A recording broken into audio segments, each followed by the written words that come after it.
हे जयंती, तुम्हारी फ्रेंड को इतना घमंड नहीं होना चाहिए यार। हम सबने दिव्यानी को उसका बर्थडे विश किया था, एक थैंक्स बोल देती तो क्या हो जाता। सारे स्टाफ ने क्या कहा सुना ना? सुना मैंने। जो चीजें उसे पसंद नहीं, ये पता होने के बाद भी हम सब ने जो अरेंजमेंट्स किए वही हमारी गलती है ना? ओहो, इस दुनिया में सब लोग अपनी मर्जी से जी रहे हैं क्या? दूसरों के बारे में भी सोचना चाहिए ना। प्रभा, दिव्यानी की तरफ से मैं बोल रही हूँ, ऐसा मत समझना। वो किसी से भी ज्यादा बातें नहीं करती है, अपनी बातें किसी से शेयर नहीं करती है। वो बहुत ही रिजर्व टाइप है। ओहो, ऐसा है क्या? तो घर में बूढ़ियों के साथ बैठ के कौड़ी खेलना चाहिए। सॉफ्टवेयर कंपनी में काम करने की क्या जरूरत है? प्रभा, वो गोल्ड मेडलिस्ट है, तुम तो जानते हो ना। तो क्या हो गया गोल्ड मेडलिस्ट से? तो गोल्ड मेडलिस्ट होना काफी है क्या जयंती? दूसरों को सम्मान भी देना चाहिए, सब लोगों को साथ मिल के रहना चाहिए। ऐसा ही होना चाहिए, पर दूसरों के कैरेक्टर के बारे में हम डिसाइड नहीं कर सकते हैं। तुम्हारी फ्रेंड है, तुझे समझाओ ना। दिव्यानी तुम्हारी भी तो फ्रेंड है ना? वो जैसा बर्ताव कर रही है उसकी वजह तो मैं बताऊं क्या? ये सब अरेंजमेंट्स करने के लिए शिवा ने कहा था, ये बात दिव्यानी को पता थी। उसने नेग्लेक्ट किया, हमें नहीं शिवा को। हमारे दोस्तों ने हमारी बहुत सहायता की, मैं भी चाहता हूं कि मैं उनकी सहायता करूं। सबकी जिंदगी खुशहाल होनी चाहिए। आपसे मेरी बस यही प्रार्थना है। माँ, आप सब सप्त माताओं से निवेदन है कि हर कोई सुखी रहना चाहिए। पापा,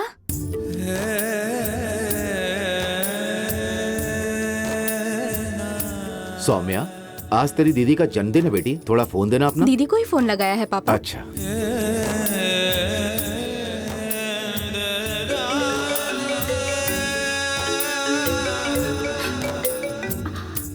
पापा, हेलो पापा। पापा नहीं, बहन। Oh Saumya, wish you a happy birthday. Thank you Saumya. पापा को भी बात करनी है बेटी। हेलो। हाँ, दिव्यानी, बोलिए। जन्मदिन मुबारक हो बेटी। थैंक यू पापा। अभी अभी मैंने भगवान से प्रार्थना करी है, मैं तुझे यहीं से आशीर्वाद दे देता हूँ। हाँ दीजिए ना।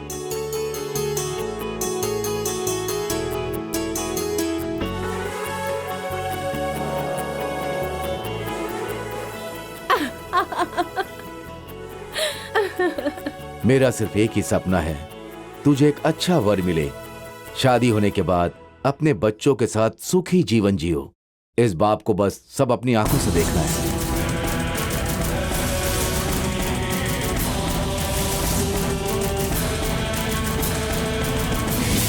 सब कुछ जानकर भी आप ऐसी बातें कर रहे हैं, मुझे यकीन नहीं हो रहा। दिव्यानी, तुम दूसरों की जैसी नहीं हो बेटी, तुम्हारे अंदर भगवान का रूप और उनकी शक्ति है।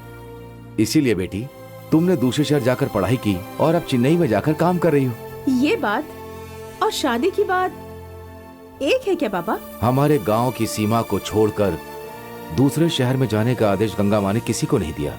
उसी तरह बेटी, शादी के बारे में भी गंगा माँ तुम्हारा साथ देंगी,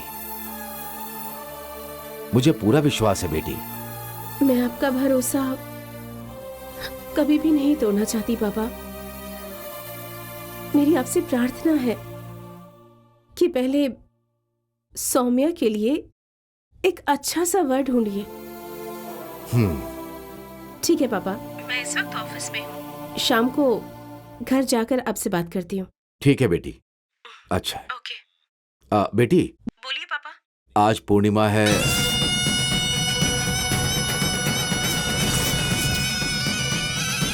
थोड़ा सावधान रहना बेटी।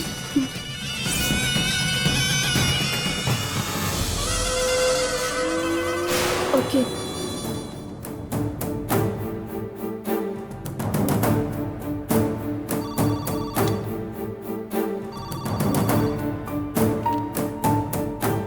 Hello. Come to my cabin. Okay.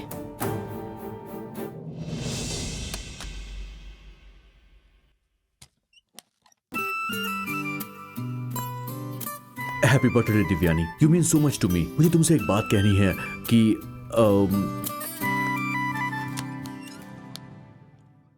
May I come in sir? Yes, please come in. Well, many more happy returns of the day Devyani. ये तुम्हारे लिए.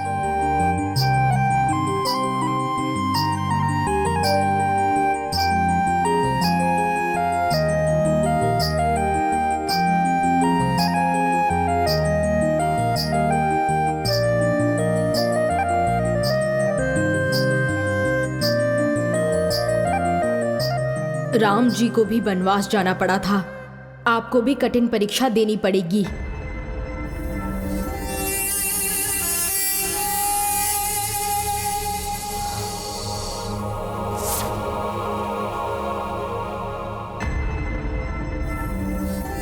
इसी के लिए आपने मुझे यहाँ बुलाया?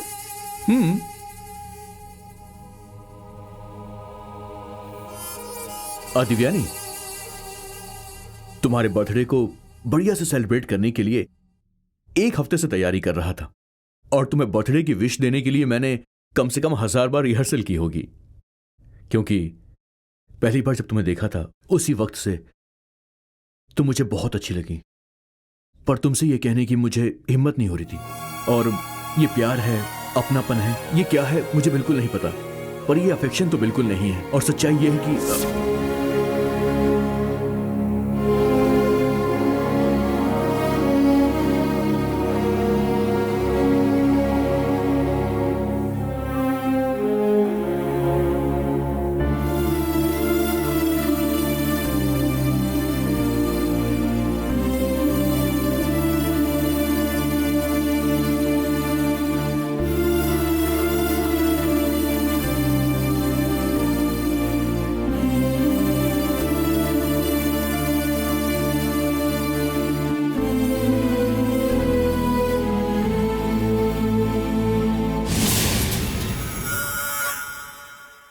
आप इस धरती पे इंसान रूप में पैदा हुई हैं.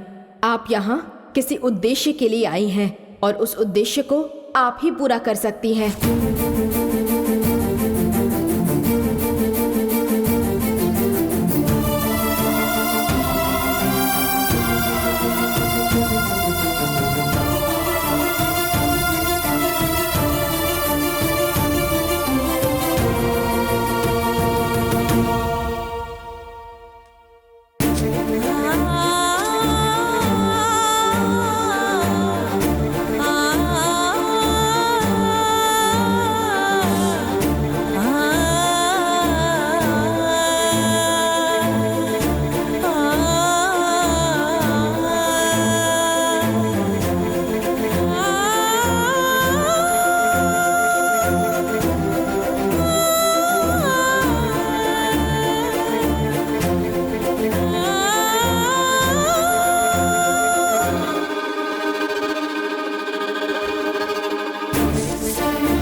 देखा, मैंने जैसा कहा था ना, दिव्यानी तेरे प्यार को मान लेगी ऐसा मुझे नहीं लगता. पता है, दिव्यानी ने डस्टबिन में जो फेंका ना, वो सिर्फ तेरा दिया वो बुके नहीं था, तेरा प्यार था. देखो, मेरे ख्याल से तुम उसे भूल जाओ, यही तुम्हारे लिए अच्छा होगा. हे, ऐसी बात मत बोल यार. उसके बिना तो मेरी ये जिंदगी ही बेकार है. ए, वो तो तुझे मुड़ के भी नहीं देखती यार. उसे जो कहना था ना, उसने तेरे बुके को डस्टबिन में डाल के बोल दिया ना. लड़कियां शुरू में ऐसा ही करती हैं, और वैसे भी मुझे भरोसा है कि दिव्यानी एक दिन मेरे प्यार को पक्का एक्सेप्ट करेगी. आई नो दैट यार. पर इस वक्त वो क्या सोच रही है, उसके मन में क्या चल रहा है, मेरे समझ में नहीं आ रहा है। देख, तू मेरा बेस्ट फ्रेंड है, थोड़ी तो हेल्प कर दे मेरे लिए। हेल्प? मैं क्या हेल्प करूंगा यार? तुझे जाकर उससे बात करनी होगी बस। हाँ। वो मेरे प्यार को क्यों एक्सेप्ट नहीं कर रही है, उसके मन में क्या चल रहा है? अगर ये सारी बातें मुझे पता चल गई तो मैं उसके हिसाब से अपने आप को चेंज कर लूंगा। क्या सोच रहा है यार, मेरी हेल्प करेगा ना?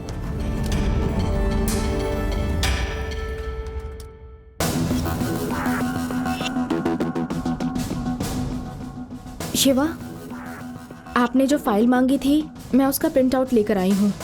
आप एक बार इसे चेक कर लीजिए, उसके बाद मैं इसे आगे प्रोसीड करूंगी। वो सब बाद में। तुम्हारे फ्रेंड ने क्या किया वो सब तुमने देखा ना? देखा मैंने, बुके डस्टबिन में है वो भी देखा। ठीक है, शिवा को एक हेल्प चाहिए। क्या?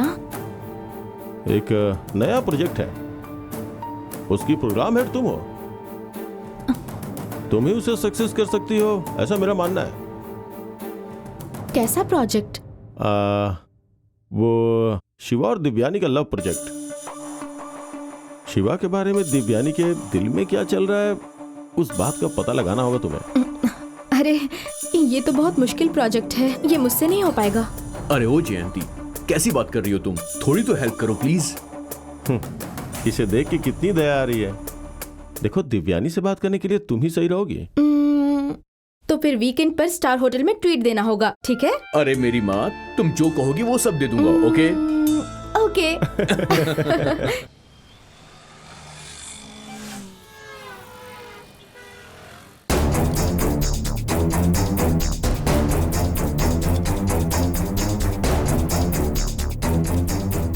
दिव्यानी, यस, तुमने जो कुछ भी किया तुम्हें ठीक लग रहा है? एक्सक्यूज मी, अभी कॉन्फ्रेंस चल रही है, इस मामले के बारे में हम बाद में बात करते हैं। ये मेरी बात नहीं है, तुम्हारी बात है। मैंने कॉन्फ्रेंस पोस्टपोन कर दी है।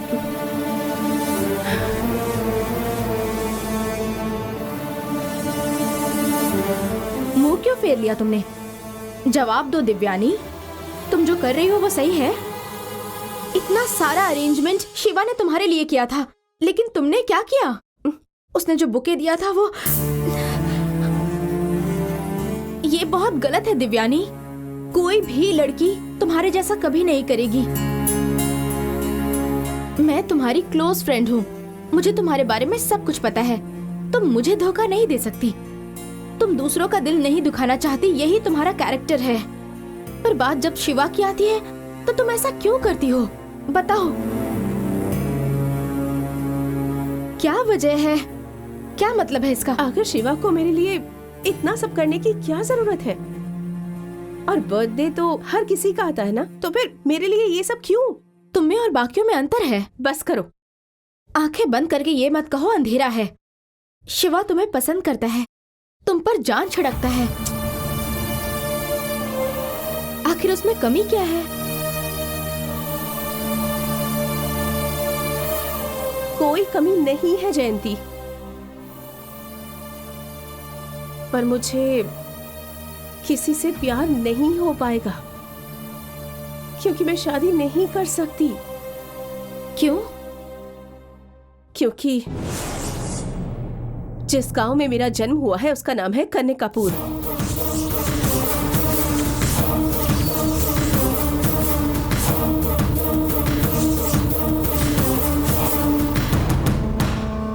मैं कन्निकापुर से हूँ।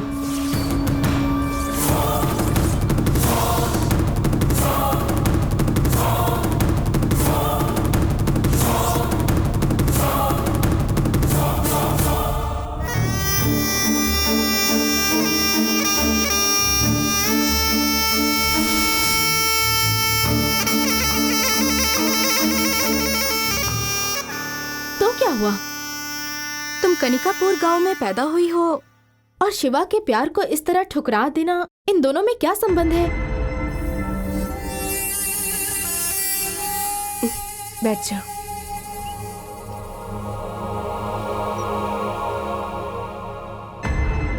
कनिकापुर, जहाँ पर नदियों का बहता पानी, कमल के फूलों से भरा वो नदी का किनारा, एक छोटा सा प्यारा गांव, हरे भरे खेतों के बीच बसा एक गांव, जहां ठंडी ठंडी हवा बहती रहती। आज भी जब मैं अपने गांव के बारे में सोचती हूँ तो सिहर जाती हूँ। तुम जो बोल रही हो वो सुनकर तुम्हारे गांव जाने का मन कर रहा है मुझे। पर मेरे गांव का एक और चेहरा है, एक और रूप है। वो है गौमुखम, डरावना गौमुखम। 60 साल पहले उस गांव के बारे में मैंने दादी माँ को कहते सुना था।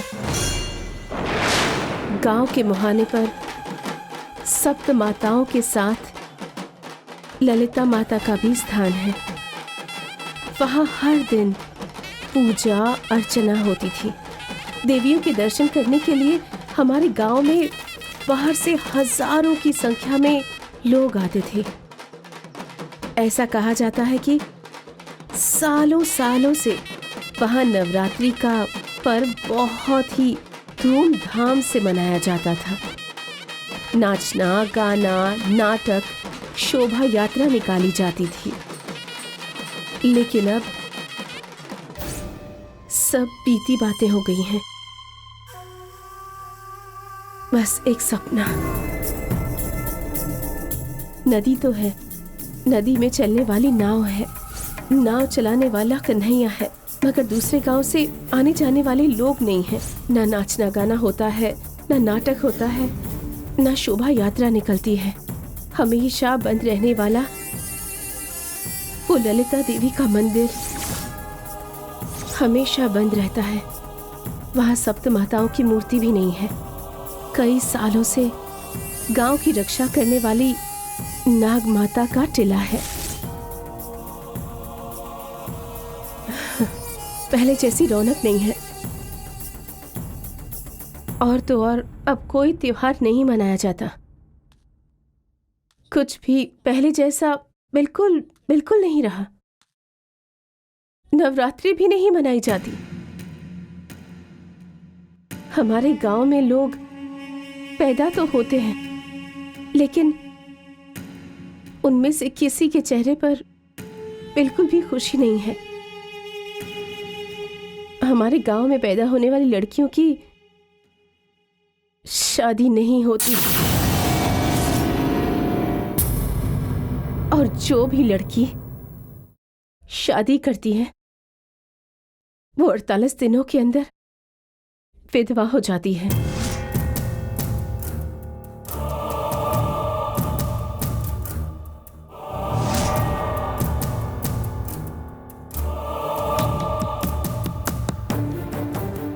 बुजुर्गों के अलावा हमारे गांव में कोई नहीं है, और लड़कियां, उन्हें तो शादी के बारे में सोचे हुए पता नहीं कितने वर्ष बीत गए। मेरे पापा उस गांव के प्रेसिडेंट हैं।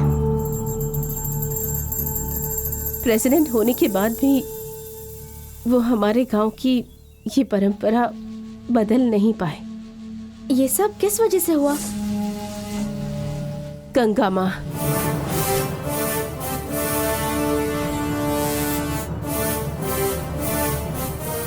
कौन है वो? 60 साल पहले की बात है। मैंने सिर्फ नाम सुना है। दादी माँ ने मुझे उनकी कहानी क्या है वो कभी नहीं सुनाई। गंगा माँ के दिए हुए श्राप से हमारा गांव एक श्रापित गांव बन चुका है। गंगा माँ के आदेश के बिना हमारे गांव में कोई भी काम नहीं होता। सिर्फ मुझे ही शहर जाकर पढ़कर काम करने का गंगा माँ से आदेश मिला है। सच्चाई ये है कि उनके विरुद्ध चलेंगे तो वो नाराज हो जाएंगी। तू तो मुझे समझ, शिवा से जाकर कह दे कि वो मुझे भूल जाए। बकवास। गंगम्मा और श्राप, किस जमाने की हो तुम? हाँ, जयंती, मैं जो कह रही हूँ ये सब सच है। आज पूर्णिमा है। तो फिर क्या? हर साल पूर्णिमा के दिन गंगा माँ को शांत करने के लिए नाग की पूजा होती है।